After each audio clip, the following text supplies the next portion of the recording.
देखिए दोस्तों, ये वीडियो आपको बहुत ही शानदार लगने वाली है। आज आज आपने इस तरह के क्वेश्चन को अपने जनरल मेथड से किया होगा। एक तो तरीका है 97 गुणे 130 जनरल मेथड से करें, लेकिन एक तरीका होता है या तो फिर इसमें एक फॉर्मूले से करिए। मैं आपको तीसरे तरीके से बताऊंगा, लेकिन एक मेथड आपको बता देता हूँ जो बेसिक मेथड आपने यूज लिया है वो देखिए।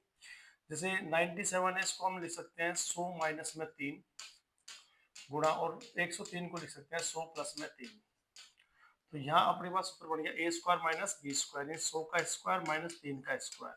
100 का स्क्वायर करेंगे तो 10,000 आ जाएगा, और 3 का स्क्वायर करेंगे तो 9 आ जाएगा, और इसको घटाएंगे तो 9,991 हमारा आंसर आ जाएगा। तो ये जो कौन सा ऑप्शन है, बी ऑप्शन है। लेकिन इस तरह से भी नहीं करना। आज के बाद इस तरह का कोई क्वेश्चन आए, क्योंकि बड़े बड़े सवाल आते हैं, अभी बड़ा आएगा देखना थोड़ी देर बाद। इस तरह का कभी एग्जाम में क्वेश्चन आया तो आपको डिजिटल सम का प्रयोग करना, डीएस मेथड का। अब डीएस मेथड क्या है पहले वो समझ लीजिए, फिर ये क्वेश्चन सेकंड में हो जाता है। डीएस मेथड क्या होता है वो समझिए। जैसे मान लीजिए यहाँ पे 2 आ जाए, 4 आ जाए, 5 आ जाए, 9 आ जाए, 1 आ जाए, 6 आ जाए। अब इसका डिजिटल डीएस मेथड में हमेशा अंकों का योग 9 हो जाता है, तो उसको कोई महत्व नहीं है, उसका मतलब 0 होता है। देखो यहाँ 9 है तो इसका मतलब हटा दो, इसको 9 को हटा दिया।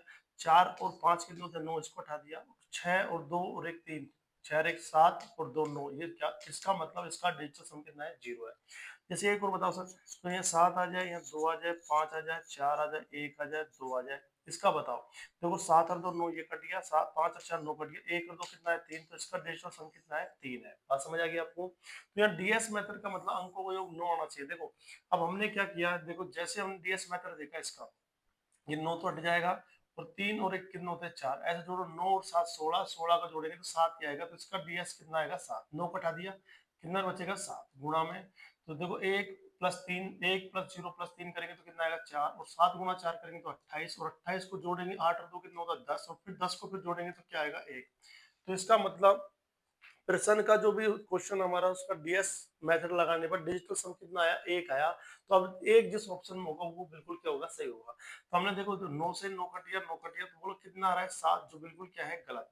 9 9 9 एक कट गया, कितना आ रहा है, 1, तो ये क्या हो सकता है, सही।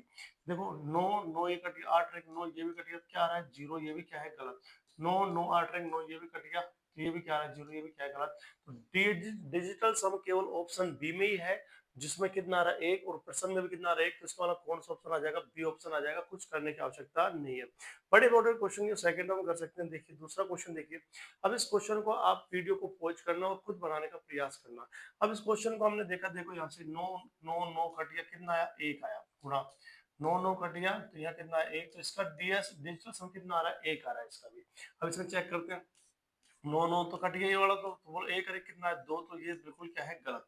देखो 9 9 9 9 9, ये कट गया, कितना आ रहा है बता, 1 क्या हो सकता है, सही। तो यहाँ भी 9 कट गया, यहाँ 9 कट गया, कितना बचेगा, 1, ये भी क्या हो सकता है, सही। और ये 9 कट गया सारा, तो बोलो क्या आ रहा है, 0। अब आप हो सब 2 में आ गए, बिल्कुल। अब थोड़ा कॉमन साइंस को भी आपको लगाना है इसके अंदर। देखो यहाँ 4 अंक है और ये 5 अंक है, 5 अंक और 4 अंक है, तो उत्तर कम से कम 9 या 8 अंकों का आएगा। 5 अंक यहाँ पे, 4 अंक यहाँ पे, तो गुणा करने पर उत्तर हमेशा या तो 9 अंक का या 8 अंक का जरूर आएगा इसके अंदर। तो अब आप देखो यहाँ पे 1 2 3 4 5 6 7, 7 अंक आएगी, तो बिल्कुल ही क्या है, गलत। देखो 1 2 3 4 5 6 7 8, 8 अंक का है, बिल्कुल क्या हो गया, सही। कौन सा ऑप्शन आएगा, सी ऑप्शन। थोड़ा बेसिक लगा लीजिए। चलिए दूसरा क्वेश्चन और देखिए, फिर देखिए आप इस क्वेश्चन को आप खुद बनाने का प्रयास करना। इस क्वेश्चन को ग्रुप डी का आया हुआ 2022 का क्वेश्चन है। इसमें डीएस मेथड लगा के आप खुद सोल्व करके मुझे कमेंट्स में आंसर बताना। मैं बता देता हूँ फिर भी। देखो ये 9 तो कट गया, 5 और 7 कितने होते हैं, 12, और 12 को फिर जोड़ेंगे, बोलो कितना आएगा, 3। यहाँ गुणा लिख लिया। बोलो 6 और 3 कितना है, 9, 9 का मतलब क्या आ रहा है, 0, तो 0 को गुणा करेंगे तो बोलो क्या आ रहा है, 0। यानी जिसका डिजिटल सम 0 आएगा वो हमारा आंसर होगा। अब 0 किसमें, देखो ये 0 ये 0 ये 0 हो गया। 5 और 5 10 और 1 कितना हो, 11, और 11 को फिर जोड़ेंगे तो बोलो कितना आएगा, 2। तो इसका डिजिटल सम 2 है, तो ऑप्शन क्या है, गलत है। ये देखो 9 कट गया, 9 कट गया, 9 6 और 5 11 और 1 12, और 12 को जोड़ेंगे तो कितना आ रहा है, 3, सर ये भी बिल्कुल क्या है, गलत है। या 9 9 9 कट गया, 5 और 8 या 9, या कितना है, 0 0 आ रहा है, ये क्या हो सकता है, सही। 5 और 4 9 कट गया, 9 9 9, या कितना आ रहा है, ये भी क्या है, गलत। कौन सा ऑप्शन आएगा, सी ऑप्शन आएगा, करके देख लेना। तो इस तरह क्वेश्चन में आप रेलवे के अंदर, एसएससी के अंदर आपको ये नंबर मिलेंगे, फोकट के नंबर है। तो इन पर इस क्वेश्चन को, अब जैसे घन है, अब घन आ गया आपको, चलो 34 का जिसको घन याद है तो बहुत अच्छी बात है। जब 34 क्या, आप ये 76 का दे दे, 187 का दे दे, बड़े बड़े घन दे दे, तो आप कैसे निखारोगे, इस तरह से नहीं। आप डीएस मेथड का उपयोग करना, बहुत जल्दी आएगा। अब 34 है, तो इसका डिजिटल समझो, 4 और 3 कितना हुआ, 7 है, 7 की पावर कितना है, 3। 7 की पावर 3 का मतलब 7 का घन 343 होता है। और इसका डिजिटल सम देखें, 3 और 4 7, 7 और 3 कितना हुआ 10, और 10 को फिर जोड़ेंगे कितना आए, तो इसका डिजिटल सम कितना आया, 1 आया। अब एक जिसमें आया वो आंसर सही हो गया, 9 तो कट गया। 4 और 3 7, 7 और 3 10, 10 का डिजिटल सम कितना आ रहा है, 1, ये सही हो सकता है। या देखो 9 से 9 कट गया, 4 और 2 6, 6 और 3 9, 9 का मतलब 0, ये भी गलत है। तो 4 और 3 7, 7 और 4 11, 11 का डिजिटल सम कितना आएगा, 2, ये भी गलत है। तो देखो 9 से 9 कट गया, 4 और 3 7 और 2 9, तो ये भी 0 आ रहा है, ये भी क्या है, गलत है। केवल डिजिटल सम ऑप्शन ए में ही ऐसा है जिसका आंसर कितना आ रहा है, 1 आ रहा है। तो बताइए कौन सा ऑप्शन आएगा, ऑप्शन ए आएगा। वीडियो कैसे लगी, अगर वीडियो को दोस्तों अगर लाइक करो, इसको थोड़ा शेयर कर जरूर कर दो सभी स्टूडेंट में पहले। इससे आपको मोटिवेट होगा, तो इससे आपको मैं आपको सारे काफी सारी वीडियो आपको इस तरह से लेकर आऊँ जो आपको हेल्प करती है। ठीक है दोस्तों, धन्यवाद।